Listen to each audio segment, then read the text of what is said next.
EMI தான், எல்லாமே EMI தான். வாழ்க்கையே இஎம்ஐயில் தான் போகுது. இதெல்லாம் எப்படி சரி பண்ணுறதுனே தெரியல. எப்போ சரியாகும் இதெல்லாம்? நாளைக்கு சரியாயிடும். காரணம் அவன் வீட்டில் எப்போ பார்த்தாலும் பிரச்சனை தான், சண்டை டார்ச்சராக இருக்குது. இதெல்லாம் எப்போ சரியாகிறது? நாளைக்கு சரியாயிடும்.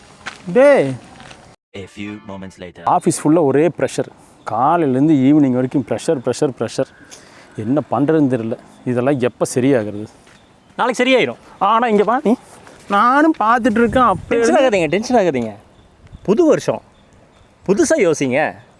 நல்லதை யோசிப்போம், நல்லதே நடக்கும். என்ன பிரதர்? Brother super brother. நம்ம நண்பர்களுக்கு எல்லாத்துக்கும் புத்தாண்டு நல்வாழ்த்துக்கள் சொல்லிடலாமா? ஒரு நிமிஷம். டீம் எல்லோரும் வாங்க. ரெடி? அனைவருக்கும் இனிய புத்தாண்டு நல்வாழ்த்துக்கள்.